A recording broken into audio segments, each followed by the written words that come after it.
Hi hello ನಮಸ್ತೆ ಎಲ್ಲರಿಗೂ inform media ಜಗತ್ತು ಚಾನಲಿನ ಮತ್ತೊಂದು ವಿಡಿಯೋಗೆ ಸ್ವಾಗತ ಸುಸ್ವಾಗತ.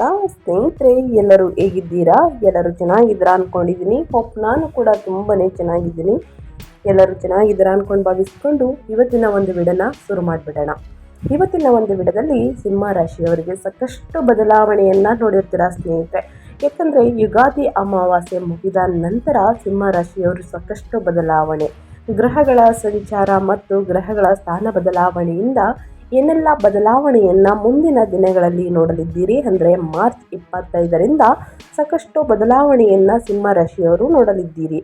ಅದು ನಿಮ್ಮ ವ್ಯಾಪಾರದಲ್ಲಾಗಬಹುದು, ವ್ಯವಹಾರದಲ್ಲಾಗ್ಬೋದು, ಹಣಕಾಸಿನಲ್ಲಾಗ್ಬೋದು, ವೃತ್ತಿ ಜೀವನದಲ್ಲಾಗ್ಬೋದು, ಉದ್ಯೋಗದಲ್ಲಾಗ್ಬೋದು. ಏನೆಲ್ಲ ಬದಲಾವಣೆಯನ್ನ ಗ್ರಹಗಳು ಸೂಚಿಸಲಿದೆ, ಯಾವುದರ ಬಗ್ಗೆ ಮುನ್ನೆಚ್ಚರಿಕೆಗಳನ್ನು ತೆಗೆದುಕೊಳ್ಬೇಕು, ಏನೆಲ್ಲ ಪರಿಹಾರಗಳನ್ನು ಮಾಡಿದರೆ ಒಳಿತಾಗಲಿದೆ ಅನ್ನೋದನ್ನ ಕಂಪ್ಲೀಟ್ ಆಗಿ ಇದೇ ವಿಡಿಯೋದಲ್ಲಿ ತಿಳಿಸ್ಕೊಡ್ತಾ ಹೋಗ್ತೀನಿ. ಇದನ್ನೆಲ್ಲ ತಿಳ್ಕೋಬೇಕು, ಸಣ್ಣ ಪುಟ್ಟ ಪರಿಹಾರಗಳನ್ನೆಲ್ಲ ಫಾಲೋಅಪ್ ಮಾಡಬೇಕು ಅಂದರೆ ಎಲ್ಲೂ ಕೂಡ ವಿಡಿಯೋನ ಸ್ಕಿಪ್ ಮಾಡಬಾರ್ದು.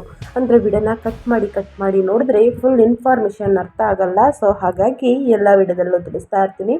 ಮೊದಲಿಂದ ಕೊನೆ ತನಕ ವಿಡಿಯೋನ ವಾಚ್ ಮಾಡಿ.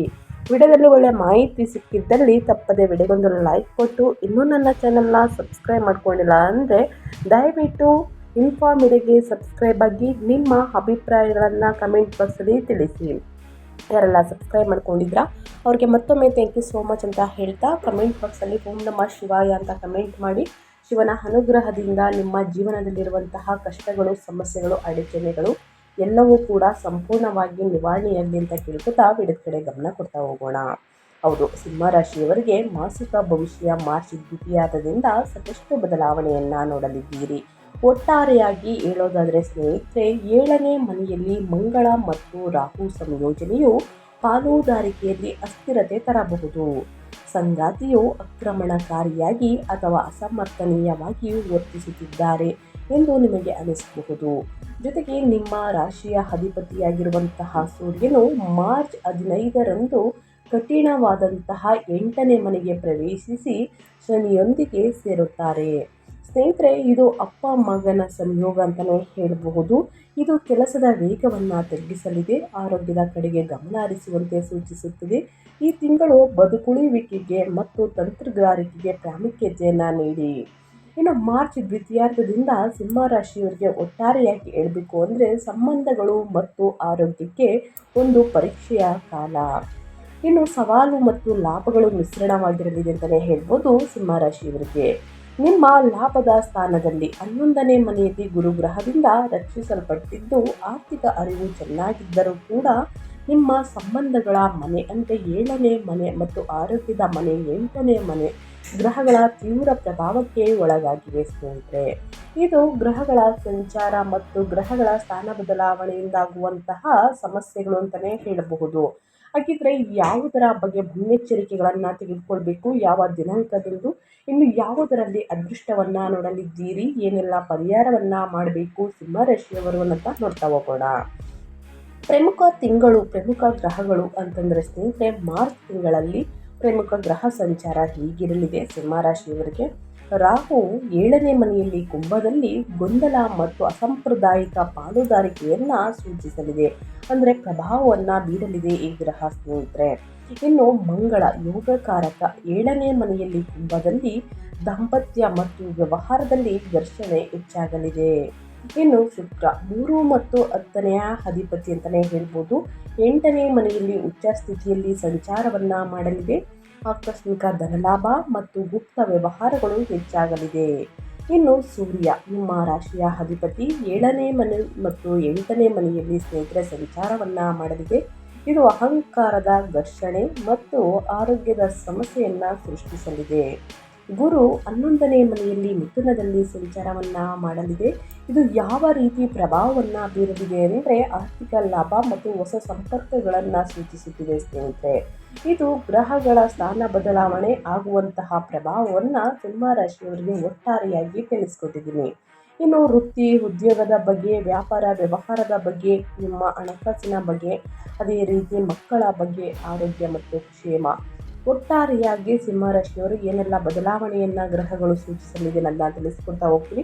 ಸಾಕಷ್ಟು ಕಾಮೆಂಟ್ಸ್ ನನಗೆ ವಿದ್ಯಾರ್ಥಿಗಳ ಕಡೆಯಿಂದ ಬಂದಿದೆ, ಅಥವಾ ಅವರ ತಂದೆ ತಾಯಿ ಪೋಷಕರು ಅವರ ಮಕ್ಕಳ ಕಾಳಜಿ ಬಗ್ಗೆ ಸ್ನೇಹಿತರೆ ಸಾಕಷ್ಟು ಕೇಳಿದ್ದೀರಾ. ಅಂದರೆ ವಿದ್ಯಾರ್ಥಿಗಳು ಅಂದರೆ ಈ ತಿಂಗಳಲ್ಲಿ ಏನೆಲ್ಲ ಫಲಿತಾಂಶವನ್ನು ಗಳಿಸಲಿದ್ದೀರಿ, ಭಯ ಆತಂಕ ಇದೆಯಾ, ಏನೆಲ್ಲ ಪರಿಹಾರವನ್ನು ಮಾಡಬೇಕು, ಯಾವ ರೀತಿಯ ಸ್ಟಡಿ ಬಗ್ಗೆ ಯೋಚನೆ ಮಾಡಬೇಕು ಅನ್ನೋದನ್ನ ಸಾಕಷ್ಟು ಕಮೆಂಟ್ಸ್ಗಳ ಮುಖಾಂತರ ತಿಳಿಸಿದ್ದೀರಾ. ಸೊ ಅದಕ್ಕೆಲ್ಲ ಆನ್ಸರ್ ಇದೇ ವಿಡಿಯೋದಲ್ಲಿ ಕೊಡ್ತಾ ಹೋಗ್ತೀನಿ. ಸೊ ಹಾಗಾಗಿ ಮೊದಲನೇದಾಗಿ ಶಿಕ್ಷಣದ ಬಗ್ಗೆ ವಿದ್ಯಾರ್ಥಿಗಳು ಅಂದರೆ ಸಿಂಹ ರಾಶಿಯ ವಿದ್ಯಾರ್ಥಿಗಳ ಬಗ್ಗೆ ತಿಳಿಸ್ಕೊಡ್ತೀನಿ. ಸಂಶೋಧನಾ ಕ್ಷೇತ್ರದಲ್ಲಿ ಅಂದರೆ PhD ಮನೋವಿಜ್ಞಾನ ಪುರಾತತ್ವಶಾಸ್ತ್ರ ವಿದ್ಯಾರ್ಥಿಗಳಿಗೆ ಇದು ಅತ್ಯುತ್ತಮ ತಿಂಗಳು ಅಂತಲೇ ಹೇಳ್ಬೋದು. ದ್ವಿತೀಯಾರ್ಧದಲ್ಲಿ ಮಾರ್ಚ್ ತಿಂಗಳಲ್ಲಿ ಸ್ನೇಹಿತರೆ 8ನೇ ಮನೆಯು ರಹಸ್ಯಗಳನ್ನು ಅನ್ವೇಷಿಸಲು ಸಾಥ್ ನೀಡುತ್ತದೆ. ಏಕಾಂತದಲ್ಲಿ ಓದುವುದು ಉತ್ತಮ ಫಲಿತಾಂಶವನ್ನು ನೀಡುತ್ತದೆ. ಅಂದರೆ ಶಾಂತವಾದ ಸ್ಥಳದಲ್ಲಿ ಕೂತು ಅಧ್ಯಯನವನ್ನು ಮಾಡಿದಲ್ಲಿ ಸ್ನೇಹಿತರೆ ಉನ್ನತ ಫಲಿತಾಂಶವನ್ನು ಗಳಿಸುವುದಕ್ಕೆ ಸಾಧ್ಯವಾಗಲಿದೆ.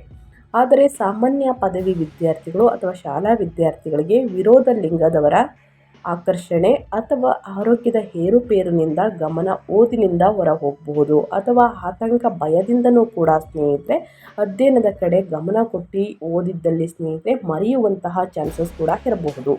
5ನೇ ಮನೆಯ ಮೇಲಿರುವಂತಹ ಗುರುವಿನ ದೃಷ್ಟಿಯು ನಿಮ್ಮನ್ನು ಕಾಪಾಡಲಿದ್ದು ಪರಿಶ್ರಮ ಪಟ್ಟರೆ ಪರೀಕ್ಷೆಗಳಲ್ಲಿ ಉತ್ತೀರ್ಣರಾಗ್ತೀರಾ ಸ್ನೇಹಿತರೆ. ಸರಿಯಾದ ವೇಳಾಪಟ್ಟಿಯನ್ನು ರಚಿಸಿ ಕೂತು ಅಧ್ಯಯನವನ್ನು ಮಾಡಿ ಶಾಂತವಾದ ಸ್ಥಳದಲ್ಲಿ ಉನ್ನತ ಫಲಿತಾಂಶವನ್ನು ಗಳಿಸಲಿದ್ದೀರಿ. ಮನೋರಂಜನೆ ಸ್ನೇಹಿತರ ಬಳಗವನ್ನು ಸ್ವಲ್ಪ ಕಡಿಮೆ ಮಾಡಿ ತಿಂಗಳು ಆದಷ್ಟು ಸ್ನೇಹಿತರೆ. ಅದೇ ರೀತಿ ನಿಮ್ಮ ಆರೋಗ್ಯದ ಕಡೆ ಸ್ವಲ್ಪ ಗಮನ ಹರಿಸಿ, ಆರೋಗ್ಯದಿಂದಲೂ ಕೂಡ ಏರುಪೇರಿನಿಂದ ಗಮನ ಓದಿನಿಂದ ಹೊರ ಹೋಗಬಹುದು ಸ್ನೇಹಿತರೆ.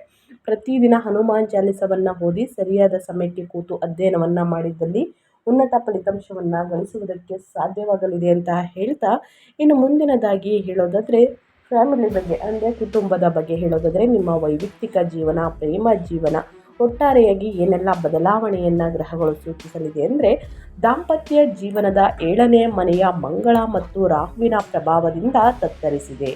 ಇದು ಸಂಬಂಧಗಳಲ್ಲಿ ಅಶಾಂತಿ ಸೃಷ್ಟಿಸಬಹುದು. ಸಣ್ಣ ವಿಷಯಗಳಿಗೂ ದೊಡ್ಡ ಜಗಳವಾಗಬಹುದು. ತಾಳ್ಮೆಯು ಈ ಸಮಯದಲ್ಲಿ ನಿಮ್ಮ ಅತ್ಯಂತ ದೊಡ್ಡ ಶಸ್ತ್ರ ಅಂತಲೇ ಹೇಳ್ಬೋದು. ಅವಿವಾಹಿತರಿಗೆ 8ನೇ ಮನೆಯ ಉಚ್ಚ ಶುಕ್ರನು ತೀವ್ರವಾದ ಆದರೆ ರಹಸ್ಯ ಸಂಬಂಧವನ್ನು ಸೂಚಿಸುತ್ತಿದ್ದಾನೆ. ಇದು ಆಕರ್ಷಕವಾಗಿದ್ದರೂ ಕೂಡ ಜಾಗೃತಿ ಇರಲಿ ಸ್ನೇಹಿತರೆ. ಕುಟುಂಬ ಜೀವನವು ಸಾಮಾನ್ಯವಾಗಿ ಸ್ಥಿರವಾಗಿದ್ದರೂ ಕೂಡ ನಿಮ್ಮ ಕಠಿಣ ಮಾತುಗಳು ಪ್ರೀತಿ ಪಾತ್ರರ ಮನಸ್ಸನ್ನು ನೋಯಿಸಬಹುದು. ಸಾಧ್ಯವಾದಷ್ಟು ಮೌನಕ್ಕೆ ಆದ್ಯತೆ ನೀಡಿ ಒಳಿತಾಗಲಿದೆ. ಕುಟುಂಬದಲ್ಲಿ ಮನಸ್ತಾಪಗಳು ಸ್ನೇಹಿತರೆ ಎಲ್ಲರ ಮನೆಯಲ್ಲೂ ಇದ್ದೇ ಇರುತ್ತದೆ. ಕೋಪ, ಜಗಳ, ವಾದ ವಿವಾದಗಳು ಪ್ರತಿಯೊಬ್ಬರ ಮನೆಯಲ್ಲೂ ಒಂದಲ್ಲ ಒಂದು ರೀತಿಯಲ್ಲಿ ಇದ್ದೇ ಇರುತ್ತದೆ. ಆದಷ್ಟು ಮನೆಯಲ್ಲಿ ಶುಭ ಕಾರ್ಯಗಳು ನಡೀಬೇಕು ಸ್ನೇಹಿತರೆ. ಆದಷ್ಟು ತಾಳ್ಮೆಯಿಂದ ವರ್ತಿಸಿ ಸಿಂಹ ರಾಶಿಯವರು. ಇನ್ನು ಅದೇ ಜೊತೆಗೆ ಯಾರಿಗೆ ಮದುವೆಯಾಗಿಲ್ಲ ಅವಿವಾಹಿತರಿಗೆ ಕಲ್ಯಾಣ ಭಾಗ್ಯ ಒದಗಿ ಬಂದಿದೆ ಸ್ನೇಹಿತರೆ. ಈ ವರ್ಷದಲ್ಲಿ ಮದುವೆ ಪ್ರಸ್ತಾಪಗಳು ನಡೆಯಲಿದೆ. ಒಳ್ಳೆಯ ಸಂಗಾತಿ ನಿಮ್ಮ ಕೈ ಹಿಡಿಯಲಿದ್ದಾರೆ ಅಂತಲೇ ಹೇಳಬಹುದು. ಇದರ ಜೊತೆಗೆ ಸಂತಾನ ಭಾಗ್ಯ ಕೂಡ ಇದೆ. ಸಂತಾನ ಭಾಗ್ಯದ ವಾರ್ತೆಯನ್ನು ಕೇಳಲಿದ್ದೀರಿ. ಸೊ ಹಾಗಾಗಿ ದುಡುಕಿನ ಮಾತುಗಳಿಂದ ದೂರವಿರಿ, ವಾದ ವಿವಾದಗಳಿಂದ ದೂರವಿರಿ. ಆದಷ್ಟು ಅನುಸರಿಸಿಕೊಂಡು ಹೋಗುವುದು ಬಹಳ ಮುಖ್ಯ. ಏನೇ ಮನಸ್ತಾಪ, ಏನೇ ಕೋಪ ಬಂದಿದ್ದಲ್ಲಿ ಸ್ನೇಹಿತರೆ ಮೌನದಲ್ಲೇ ಉತ್ತರವನ್ನು ಕೊಡಿ ಅಂತ ಹೇಳ್ತಾ ಸಿಂಹರಾಶಿಯವರಿಗೆ ಇನ್ನು ಮುಂದಿನದಾಗಿ ನಿಮ್ಮ ಹೆಲ್ತ್ ಬಗ್ಗೆ ಹೇಳೋದಾದರೆ ನಿಮ್ಮ ಆರೋಗ್ಯದಲ್ಲಿ ಯಾವುದರ ಬಗ್ಗೆ ಎಚ್ಚರಿಕೆ ವಹಿಸಬೇಕು, ಏನೆಲ್ಲ ಅದೃಷ್ಟವನ್ನು ಆರೋಗ್ಯದಲ್ಲಿ ನೋಡಲಿದ್ದೀರಿ ಅನ್ನೋದನ್ನ ನೋಡ್ತಾ ಹೋಗೋಣ. ಮಾರ್ಚ್ ತಿಂಗಳ ದ್ವಿತೀಯಾರ್ಧದಲ್ಲಿ ಸಿಂಹರಾಶಿಯವರಿಗೆ ಆರೋಗ್ಯವೇ ಒಂದು ದೊಡ್ಡ ಕಾಳಜಿ ಅಂತಲೇ ಹೇಳಬಹುದು. ಅಮಾವಾಸ್ಯೆ ಮುಗಿದ ನಂತರ ಸಾಕಷ್ಟು ಸಮಸ್ಯೆಗಳು ನಿಮಗೆ ಕಾಡಬಹುದು. ನಿಮ್ಮ ಲಗ್ನಾಧಿಪತಿಯಾದಂತಹ ಸೂರ್ಯನು ಮಾರ್ಚ್ 15ರಿಂದಲೇ ಸಂಚಾರವನ್ನು ಮಾಡುತ್ತಿದೆ.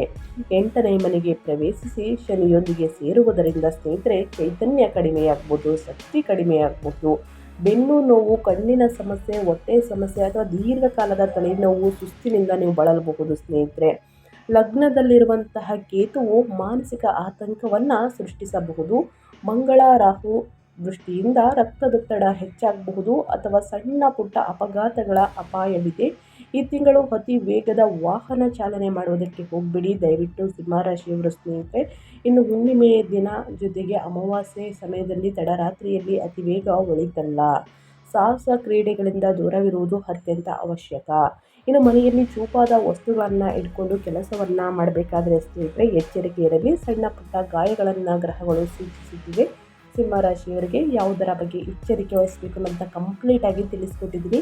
ಇನ್ನು ಮುಂದಿನದಾಗಿ ಹೇಳೋದಾದರೆ ಹಣಕಾಸಿನ ಬಗ್ಗೆ, ಅಂದರೆ ನಿಮ್ಮ ಆರ್ಥಿಕ ಜೀವನ ಹೇಗಿರಲಿದೆ, ಯಾವುದರ ಬಗ್ಗೆ ಎಚ್ಚರಿಕೆ ವಹಿಸಬೇಕು. ಸಿಂಹರಾಶಿಯವರು ಅನ್ನೋದಾದರೆ ಆರ್ಥಿಕವಾಗಿ ಇದು ಅಚ್ಚರಿಯ ತಿಂಗಳು. ಹೊರ ನೋಟಕ್ಕೆ ಗೊಂದಲಮಯವಾಗಿ ಕಂಡರೂ 8ನೇ ಮನೆಯ ಉಚ್ಚ ಶುಕ್ರ ಮತ್ತು 11ನೇ ಮನೆಯ ಗುರು ಸೇರಿ ಸಂಪತ್ತಿನ ದೃಷ್ಟಿಯಿಂದ ಒಂದು ಬಲಿಷ್ಠ ಪ್ರಭಾವವನ್ನು ನೀಡುತ್ತಾರೆ. ನಿರೀಕ್ಷೆ ಇಲ್ಲದ ಮೂಲಗಳಿಂದ ಹಣ ಬರಬಹುದು. ಇದು ಪಿತ್ರಾರ್ಜಿತ ಆಸ್ತಿ, ವಿಮೆ ಪಾಲಿಸಿಯ ಹಣ ಅಥವಾ ಮರೆತು ಹೋದಂತಹ ಬೋನಸ್ ಕೂಡ ಆಗಿರಬಹುದು ಸ್ನೇಹಿತರೆ. ಆದರೆ 8ನೇ ಮನೆಯಲ್ಲಿ ಶನಿ ಇರುವುದರಿಂದ ಹಣವು ಅಧಿಕೃತ ಪ್ರಕ್ರಿಯೆಗಳಲ್ಲಿ ಸಿಲುಕಿಕೊಳ್ಳಬಹುದು ಅಥವಾ ಹಠಾತ್ ವೈದ್ಯಕೀಯ ಖರ್ಚುಗಳಿಗೆ ವ್ಯಯವಾಗಬಹುದು. ನಿಮ್ಮ ಆರೋಗ್ಯದಲ್ಲಿ ಏರುಪೇರುಗಳಾಗಿ ಸ್ನೇಹಿತರೆ ಹಠಾತ್ ವೈದ್ಯಕೀಯ ಖರ್ಚುಗಳಿಗೆ ವ್ಯಯವಾಗಬಹುದು. ಷೇರು ಮಾರುಕಟ್ಟೆಯಲ್ಲಿ ಹಠಾತ್ ಹೂಡಿಕೆ ಮಾಡಬೇಡಿ. ರಾಹುವಿನ ಪ್ರಭಾವ ಇಲ್ಲದಿದ್ದರೆ ನಷ್ಟದ ಸಂಭವವಿದೆ ಸ್ನೇಹಿತರೆ. ಸುರಕ್ಷಿತ ಆಸ್ತಿಗಳ ಮೇಲೆ ಗಮನವಿರಲಿ. ಯಾವುದಾದ್ರೂ ಸಹಿಯನ್ನು ಹಾಕಬೇಕಾದ್ರೆ ಅಥವಾ ಪಿತ್ರಾರ್ಜಿತ ಆಸ್ತಿಯಲ್ಲಿ ಸ್ನೇಹಿತರೆ ಏನಾದರೂ ಸಹಿಯನ್ನು ಹಾಕಬೇಕಾದ್ರೆ ಅಥವಾ ನಿಮ್ಮ ಕೋರ್ಟ್ಗಳಲ್ಲಿ ಏನಾದರೂ ಇದರ ಪ್ರಕರಣಗಳು ಏನಾದರೂ ಇದ್ದರೆ ಸ್ನೇಹಿತರೆ ಅದರ ಬಗ್ಗೆ ಸ್ವಲ್ಪ ಎಚ್ಚರಿಕೆ ಇರಲಿ. ಹಣಕಾಸಿನ ವಿಚಾರದಲ್ಲಿ ಬಹಳಷ್ಟು ಎಚ್ಚರಿಕೆ ಇರುವುದು ಉತ್ತಮ. ಇನ್ನು ಯಾರನ್ನೂ ಕೂಡ ಕುರುಡರಾಗಿ ನಂಬಿ ಸಾಲವನ್ನು ಸಾಲ ತೆಗೆದುಕೊಳ್ಳುವುದು ಈ ತಿಂಗಳು ಒಳಿತಲ್ಲ. ಯಾಕಂದರೆ ಕೊಟ್ಟಿರುವ ಹಣ ಹಿಂತಿರುಗಿ ಬರುವುದಿಲ್ಲ ಅಂತಲೇ ಹೇಳಬಹುದು. ಸೊ ಅದರ ಬಗ್ಗೆ ಎಚ್ಚರಿಕೆ ಇರಲಿ. ಇನ್ನು ಮನೆಗೆ ಬೇಕಾಗಿರುವಂತಹ ವಸ್ತುಗಳನ್ನು ಖರೀದಿ ಮಾಡುವುದಕ್ಕೆ ಮುಂದಾಗಲಿದ್ದೀರಿ ಸ್ನೇಹಿತರೆ. ಅನಗತ್ಯ ಖರ್ಚುಗಳಿಂದ ದೂರವಿರಿ. ದುಂದು ವೆಚ್ಚವನ್ನು ಮಾಡುವುದಕ್ಕೆ ಹೋಗಬೇಡಿ. ಜನರನ್ನು ಮೆಚ್ಚಿಸುವುದಕ್ಕೆ ಹೋಗಿ ನೀವು ಸಿಲುಕಿಕೊಂಡರೆ ಹಣಕಾಸಿನ ವಿಚಾರದಲ್ಲಿ ಬಹಳಷ್ಟು ಕಷ್ಟವನ್ನು ನೀವೇ ಎದುರಿಸಬೇಕಾಗುತ್ತದೆ. ಸೊ ಅನಗತ್ಯ ಖರ್ಚುಗಳಿಂದ ದೂರವಿದ್ದು ಬೇಕಾಗಿರುವಂತಹ ವಸ್ತುಗಳನ್ನು ಖರೀದಿ ಮಾಡುವುದು ಈ ತಿಂಗಳು ಗ್ರಹಗಳು ಸೂಚಿಸುತ್ತಿರುತ್ತವೆ ಸ್ನೇಹಿತರೆ. ಸೊ ಸೂಚನೆ ಪ್ರಕಾರ ಖರೀದಿ ಮಾಡಿ ಅಂತ ಹೇಳ್ತಾ, ವಾಹನ, ಆಸ್ತಿ, ಪ್ರಾಪರ್ಟಿ ಖರೀದಿ ಮಾಡೋಕ್ಕೆ ಉತ್ತಮ ತಿಂಗಳು ಅಂತಲೇ ಹೇಳ್ಬೋದು ಈ ತಿಂಗಳ ನಂತರ, ಏಪ್ರಿಲ್ ತಿಂಗಳು. ಇನ್ನು ವೃತ್ತಿ ಮತ್ತು ಉದ್ಯೋಗದ ಬಗ್ಗೆ ಹೇಳೋದಾದರೆ ಏನೆಲ್ಲ ಬದಲಾವಣೆಯನ್ನು ಗ್ರಹಗಳು ಸೂಚಿಸಲಿದೆ ಅಂದರೆ, ಈ ತಿಂಗಳ ದ್ವಿತೀಯಾರ್ಧದಲ್ಲಿ ವೃತ್ತಿ ಜೀವನದಲ್ಲಿ ವಿಚಿತ್ರ ಬದಲಾವಣೆಗಳು ಕಂಡುಬರಬಹುದು. 10ನೇ ಅಧಿಪತಿ ಶುಕ್ರನು 8ನೇ ಮನೆಯಲ್ಲಿ ಉಚ್ಚನಾಗುತ್ತಿರುವುದರಿಂದ ಹಠಾತ್ ವರ್ಗಾವಣೆ ಅಥವಾ ಕೆಲಸದ ಜವಾಬ್ದಾರಿಯಲ್ಲಿ ಬದಲಾವಣೆ ಆಗಬಹುದು. ವಿಮೆ, ಸಂಶೋಧನೆ ಅಥವಾ ಆಡಿಟಿಂಗ್ ಕ್ಷೇತ್ರಗಳಲ್ಲಿ ಇರುವವರಿಗೆ ಉತ್ತಮ ಲಾಭ ಸಿಗಲಿದೆ. ಆದರೆ ವ್ಯವಹಾರ ಪಾಲುದಾರಿಕೆ ವಿಷಯದಲ್ಲಿ ಎಚ್ಚರಿಕೆ ಇರಲಿ. 7ನೇ ಮನೆಯಲ್ಲಿ ಮಂಗಳ ರಾಹು ಸಂಯೋಜನೆಯು ಹೊಸ ಒಪ್ಪಂದಗಳಿಗೆ ಶುಭವಾಗಿಲ್ಲ.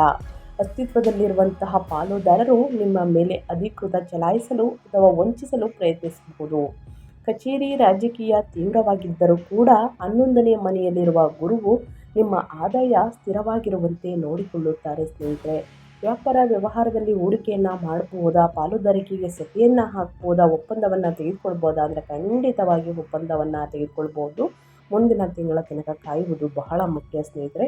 ಈ ತಿಂಗಳು ಗ್ರಹಗಳ ಸೂಚನೆ ಪ್ರಕಾರ ನಷ್ಟವನ್ನು ನೋಡ್ತಾ ಇದ್ದೀರಾ. ಸೊ ಹಾಗಾಗಿ ಸ್ನೇಹಿತರೆ ಮುಂದಿನ ತಿಂಗಳಲ್ಲಿ ಎಚ್ಚರಿಕೆಯಿಂದ ಹಿರಿಯರ ಮಾರ್ಗದರ್ಶನದಿಂದ ಅಥವಾ ತಿಳಿದವರಿಂದ ಹೂಡಿಕೆಯನ್ನು ಮಾಡಿ ಮುಂದಿನ ದಿನಗಳಲ್ಲಿ ಲಾಭ ಸಿಗಲಿದೆ. ಇದರ ಜೊತೆಗೆ ಸ್ನೇಹಿತರೆ ಯಾವುದೇ ಪಾಲುದಾರಿಕೆಗೆ ಸಹಿಯನ್ನು ಹಾಕುತ್ತವೆ 2-3 ಬಾರಿ ಪರಿಶೀಲಿಸಿದ ನಂತರವೇ ಸಹಿ ಹಾಕಿ. ಮೊದಲೇ ಹೇಳಿರುವ ಹಾಗೆ ಹಣಕಾಸಿನ ವಿಚಾರದಲ್ಲಿ, ವ್ಯಾಪಾರ ವ್ಯವಹಾರದಲ್ಲಿ ಯಾರನ್ನು ಕೂಡ ಕುರುಡರಾಗಿ ನಂಬೇಡಿ ಸಿಂಹರಾಶಿಯವರು ಅಂತ ಹೇಳ್ತಾ ದುಡುಕಿನ ನಿರ್ಧಾರಗಳನ್ನು ತೆಗೆದುಕೊಳ್ಬೇಡಿ. ಈ ತಿಂಗಳಲ್ಲಿ ಅನುಸರಿಸಬೇಕಾದ ಜ್ಯೋತಿಷ್ಯದ ಪರಿಹಾರಗಳನ್ನು ತಿಳಿಸ್ಕೊಡ್ತೀನಿ. ಸಿಂಹರಾಶಿಯವರಿಗೆ ಅನುಸರಿಸಿದ್ದಲ್ಲಿ ಎಷ್ಟೇ ಕಷ್ಟಗಳು, ಸಮಸ್ಯೆಗಳು, ಅಡಚಣೆಗಳು ಇದ್ದರೆ ಸಂಪೂರ್ಣವಾಗಿ ನಿವಾರಣೆಯಾಗಲಿದೆ ಅಂತಲೇ ಹೇಳ್ಬೋದು. ಆದಷ್ಟು ಸಣ್ಣ ಪುಟ್ಟ ಪರಿಹಾರವಾಗಿರುತ್ತದೆ. ಸೊ ಹಾಗಾಗಿ ಸ್ನೇಹಿತರೆ ನಿಮ್ಮ ಕುಟುಂಬದಲ್ಲಿ ಮತ್ತು ನಿಮ್ಮ ಫ್ಯಾಮಿಲಿಯಲ್ಲಿ ನಿಮ್ಮ ಹಿತೈಷಿಗಳು ಈ ರಾಶಿಯನ್ನು ಹೊಂದಿದರೆ ದಯವಿಟ್ಟು ಅವರಿಗೆ ವಿಡಿಯೋವನ್ನು ಶೇರ್ ಮಾಡಿ. ನಿಮ್ಮ ಕಡೆಯಿಂದ ಅದೃಷ್ಟದ ಭವಿಷ್ಯವನ್ನು ತಿಳ್ಕೊಂಡಂಗಾಗುತ್ತೆ. ಓಕೆ, ಪರಿಹಾರದ ಕ್ರಮದ ಬಗ್ಗೆ ಹೇಳ್ತೀನಿ. ಶಕ್ತಿಶಾಲಿಯಾದಂತಹ ಪರಿಹಾರ, ಜ್ಯೋತಿಷ್ಯದ ಪರಿಹಾರ. 7 ಮತ್ತು 8ನೇ ಮನೆಯ ಗ್ರಹಗಳ ತೀವ್ರತೆಯನ್ನು ತಗ್ಗಿಸಲು ಈ ತಿಂಗಳಲ್ಲಿ ಅನುಸರಿಸಬೇಕಾದ ಪರಿಹಾರವನ್ನು ತಪ್ಪದೆ ಫಾಲೋ ಮಾಡಿ. ಸೂರ್ಯ ಪೂಜೆ ಅಂದರೆ ನಿಮ್ಮ ರಾಶಿಯ ಅಧಿಪತಿ ಸೂರ್ಯನು ಸ್ನೇಹಿತರೆ 8ನೇ ಮನೆಯಲ್ಲಿ ಇರುವುದರಿಂದ ಪ್ರತಿದಿನ ಸೂರ್ಯೋದಯದ ಸಮಯದಲ್ಲಿ ಸೂರ್ಯನಿಗೆ ಅಗ್ರವನ್ನು ಅರ್ಪಿಸಿ. ಓಂ ಸೂರ್ಯಾಯ ನಮಃ ಎಂಬ ಮಂತ್ರವನ್ನು ಜಪಿಸಿ. ತಪ್ಪದೆ ಕಮೆಂಟ್ ಬಾಕ್ಸಲ್ಲಿ ಓಂ ಸೂರ್ಯಾಯ ನಮಃ ಅಂತ ಕಮೆಂಟ್ ಮಾಡಿ. ಸೂರ್ಯನ ಅನುಗ್ರಹದಿಂದ ಇದ್ದ ಕಷ್ಟಗಳು, ಸಮಸ್ಯೆಗಳು ನಿವಾರಣೆಯಾಗಲಿ. ಇನ್ನು ಹನುಮಾನ್ ಚಾಲಿಸ, ದಾಂಪತ್ಯ ಮನೆಯಲ್ಲಿರುವಂತಹ ಮಂಗಳ ರಾಹುವನ್ನು ಶಾಂತಗೊಳಿಸಲು ಮಂಗಳವಾರ ಮತ್ತು ಶನಿವಾರ ಹನುಮಾನ್ ಚಾಲಿಸವನ್ನು ಪಠಿಸಿ. ಇನ್ನು ದಾನ ಧರ್ಮವನ್ನು ಮಾಡಿ. ಶನಿವಾರದಂದು ಎಳ್ಳು ಅಥವಾ ಸಾಸಿವೆ ಎಣ್ಣೆಯನ್ನು ದಾನ ಮಾಡಿ. ಇದು 8ನೇ ಮನೆಯ ಶನಿಯ ಪ್ರಭಾವದಿಂದ ಉಂಟಾಗುವ ಆಕಸ್ಮಿಕಗಳನ್ನು ತಪ್ಪಿಸುತ್ತದೆ. ಇನ್ನು ಮೌನ ವ್ರತ ಸಂಗಾತಿಯೊಂದಿಗೆ ಮಾತನಾಡುವಾಗ ಅಥವಾ ಕುಟುಂಬದಲ್ಲಿ ಯಾರೊಂದಿಗಾದರೂ ಸಹೋದರ, ಸಹೋದರಿ, ತಂದೆ, ತಾಯಿ, ಚಿಕ್ಕಮ್ಮ ಇವರೊಂದಿಗೆ ಮಾತನಾಡುವಾಗ 10 ಬಾರಿ ಯೋಚಿಸಿ ಮಾತನಾಡಿ ಸ್ನೇಹಿತರೆ. ಈ ತಿಂಗಳು ಪ್ರತಿಕ್ರಿಯೆ ನೀಡದಿರುವುದೇ ಉತ್ತಮ ಜಾಣ್ಮೆ. ಆದಷ್ಟು ಮೌನವಾಗಿರುವುದೇ ಒಳಿತು ಅಂತಲೇ ಹೇಳ್ತಾ ಇದ್ದೀನಿ ಸಿಂಹರಾಶಿಯವರಿಗೆ. ಈ ಸಣ್ಣ ಪುಟ್ಟ ಪರಿಹಾರಗಳನ್ನು ಮಾಡಿ ಸ್ನೇಹಿತರೆ. ಶನಿದೇವರ ಅನುಗ್ರಹದಿಂದ, ಸೂರ್ಯದೇವರ ಅನುಗ್ರಹದಿಂದ ನಿಮ್ಮ ಜೀವನದಲ್ಲಿ ಇರುವಂತಹ ಕಷ್ಟಗಳು, ಸಮಸ್ಯೆಗಳು, ಅಡಚಣೆಗಳು ಏನೇ ಇದ್ದರೂ ಕೂಡ ಸಂಪೂರ್ಣವಾಗಿ ನಿವಾರಣೆಯಾಗಲಿ ಅಂತ ಹೇಳ್ತಾ ನಾನು ವಿಡಿಯೋನ ಎಂಡ್ ಮಾಡ್ತಾ ಇದ್ದೀನಿ. ಇವತ್ತಿನ ಒಂದು ವಿಡಿಯೋದಲ್ಲಿ ಸಂಪೂರ್ಣ ಮಾಹಿತಿ ಸಿಕ್ಕಿದ್ದಲ್ಲಿ, ಈ ವಿಡಿಯೋ ಯೂಸ್ಫುಲ್ ಅನಿಸಿದ್ದಲ್ಲಿ ದಯವಿಟ್ಟು ವಿಡಿಯೋಗೆ ಲೈಕ್ ಮಾಡೋದನ್ನ ಮರ್ತಿದ್ರೆ ಲೈಕ್ ಮಾಡಿ. ಇನ್ನೂ ನನ್ನ ಚಾನಲ್ನ ಸಬ್ಸ್ಕ್ರೈಬ್ ಮಾಡ್ಕೊಳ್ಳೋದನ್ನೇ ನೋಡ್ತಿದ್ರೆ ದಯವಿಟ್ಟು ಇನ್ಫಾರ್ಮ್ ಮೀಡಿಯಾಗೆ ಸಬ್ಸ್ಕ್ರೈಬ್ ಆಗಿ ನಿಮ್ಮ ಅಭಿಪ್ರಾಯಗಳನ್ನು ಕಮೆಂಟ್ ಬಾಕ್ಸಲ್ಲಿ ತಿಳಿಸಿ. ಯಾರೆಲ್ಲ ಸಬ್ಸ್ಕ್ರೈಬ್ ಮಾಡಿಕೊಂಡು ಪ್ರತಿನಿತ್ಯ ವಿಡಿಯೋ ವಾಚ್ ಮಾಡ್ತಿದ್ದೀರಾ ಅಂಥವ್ರಿಗೆ ಥ್ಯಾಂಕ್ ಯು ಸೋ ಮಚ್ ಅಂತ ಹೇಳ್ತಾ, ಓಂ ಸೂರ್ಯಾಯ ನಮಃ ಎಂದು ಕಮೆಂಟ್ ಬಾಕ್ಸಲ್ಲಿ ಹಾಕಿ. ಸೂರ್ಯದೇವರ ಅನುಗ್ರಹ ನಿಮ್ಮ ಜೀವನದಲ್ಲಿ ಇದ್ದು ಕಷ್ಟ ಎಲ್ಲ ನಿವಾರಣೆಯಾಗಲಿ ಅಂತ ಕೇಳ್ಕೊತಾ ಮತ್ತೊಂದು ವಿಡಿಯೋ ಜೊತೆ ಮತ್ತೊಂದು ಹೊಸ ಭವಿಷ್ಯದಲ್ಲಿ ಸಿಗ್ತೀನಿ. Thank you for watching.